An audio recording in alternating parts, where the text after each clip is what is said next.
राधे राधे दोस्तों, स्वागत है आपका हमारी ITR मास्टर सीरीज के फेज 1 टेक्स्ट बेसिस के एपिसोड 5 में। पिछले एपिसोड में हमने AIS यानी एनुअल इंफॉर्मेशन स्टेटमेंट के बारे में डिटेल में समझा था। हमने जाना था कि AIS में आपको income, TDS, interest income, dividend income और कई फाइनेंशियल ट्रांजेक्शन की जानकारी दिखाई देती है। लेकिन जब आप AIS देखते हैं तो उसके साथ आपको एक शब्द और दिखाई देता है, TIS।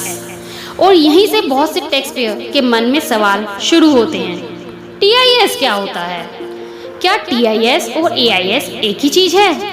अगर TIS मौजूद है तो फिर AIS की जरूरत क्यों पड़ी? अगर आपके मन में भी ये सवाल हैं तो आज का ये वीडियो आपके लिए है। तो चलिए सबसे पहले समझते हैं कि TIS का फुल फॉर्म क्या होता है।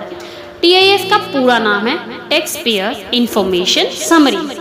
नाम से ही समझ आता है कि ये टैक्स पेयर की इंफॉर्मेशन का एक समरी वर्जन होता है। सरल भाषा में कहें तो TIS आपकी टैक्स रिलेटेड इंफॉर्मेशन का एक छोटा और आसान सारांश होता है।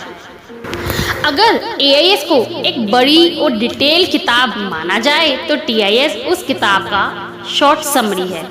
अब सवाल आता है कि TIS की जरूरत क्यों पड़ी? AIS में काफ़ी ज़्यादा इंफॉर्मेशन होती है। कई बार टैक्स पेयर को इतनी सारी डिटेल देखकर समझने में कठिनाई होती है कि आखिर ITR फाइल करते समय किस जानकारी पर ज़्यादा ध्यान देना चाहिए। इस समस्या को आसान करने के लिए इनकम टैक्स डिपार्टमेंट ने TIS शुरू किया। TIS का मुख्य उद्देश्य टैक्स पेयर को उसकी महत्वपूर्ण टैक्स इंफॉर्मेशन एक आसान और समरी फॉर्मेट में उपलब्ध कराना है। अब समझते हैं कि TIS में कौन कौन सी जानकारी दिखाई देती है। आमतौर पर TIS में ये प्रकार की जानकारी दिखाई देती है: salary income, interest income, dividend income, rent income, business income से संबंधित कुछ जानकारी, security transactions, tax payment, TDS information, other reportable financial transactions. ध्यान देने वाली बात यह है कि TIS में जानकारी समरी फॉर्म में दिखाई देती है, जबकि AIS में उसी जानकारी की डिटेल एंट्रीज उपलब्ध हो सकती हैं। अब सबसे महत्वपूर्ण सवाल, TIS और AIS में क्या अंतर है दोस्तों? इसे एक आसान उदाहरण से समझते हैं। मान लीजिए आपने पूरे साल में सैलरी प्राप्त की, बैंक FD इंटरेस्ट प्राप्त किया, म्यूचुअल फंड डिविडेंड प्राप्त किया, शेयर्स बेचे, टैक्स पेमेंट की।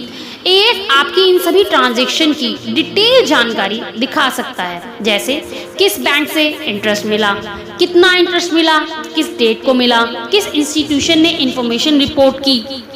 जबकि TIS इन सभी जानकारी का एक समराइज्ड व्यू देता है, यानी AIS detailed information, TIS summary information. अगर इसे और आसान भाषा में कहें, AIS आपकी पूरी मार्कशीट है और TIS आपकी रिपोर्ट कार्ड समरी है। अब एक और उदाहरण लेते हैं। मान लीजिए किसी टैक्स पेयर को पूरे साल में अलग अलग बैंक से इंटरेस्ट इनकम मिली। AIS में हर बैंक की अलग अलग एंट्री दिखाई दे सकती है, लेकिन TIS उन सभी एंट्रीज को जोड़कर एक कंसोलिडेटेड अमाउंट दिखा सकता है। यही कारण है कि कई टैक्स पेयर ITR फाइल शुरू करने से पहले TIS को देखकर अपनी ओवरऑल इनकम पिक्चर समझते हैं। अब सवाल आता है कि ITR फाइल के दौरान TIS का क्या उपयोग है? TIS आपको यह समझने में मदद करता है कि इनकम टैक्स डिपार्टमेंट के पास आपकी इनकम और ट्रांजैक्शन के बारे में क्या जानकारी उपलब्ध है। इससे टैक्स पेयर को अपनी इनकम वेरीफाई करने में आसानी होती है। अगर TIS और आपकी एक्चुअल रिकॉर्ड्स के बीच कोई बड़ा अंतर दिखाई देता है तो आप समय रहते उसे समझ सकते हैं।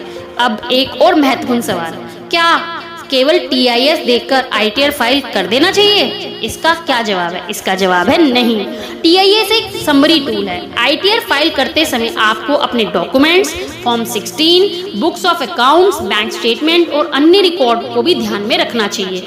TIS आपकी मदद करता है, लेकिन यह पूरी अकाउंटिंग रिकॉर्ड्स की जगह नहीं लेता दोस्तों। अब क्या TIS और AIS दोनों इनकम टैक्स पोर्टल पर उपलब्ध होते हैं? तो उत्तर है हाँ।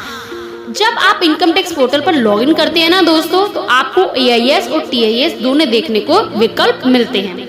आप अपनी जरूरत के अनुसार दोनों रिपोर्ट्स को डाउनलोड कर सकते हैं। आमतौर पर अगर आपको डिटेल इन्फॉर्मेशन चाहिए तो AIS देखिए, और अगर आपको क्विक समरी चाहिए तो आपको TIS देखना चाहिए।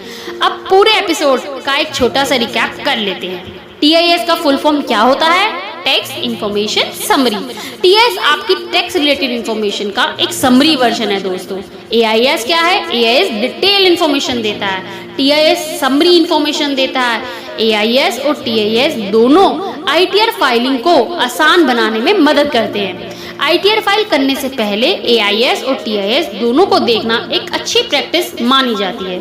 दोस्तों, ITR फाइलिंग में सही जानकारी और सही अंडरस्टैंडिंग बहुत जरूरी है।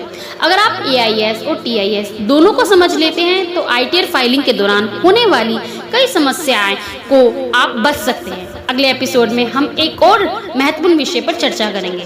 फॉर्म 26 क्या होता है और ITR फाइलिंग में इसका क्या महत्व है। दोस्तों, अगर आपको income tax return filing, income tax, GST या किसी भी टैक्स रिलेटेड टॉपिक में कोई समस्या आ रही है तो आप मुझे कमेंट में जरूर बताइएगा। मैं आपके सवाल का जवाब जल्द से जल्द देने की पूरी कोशिश करूंगी।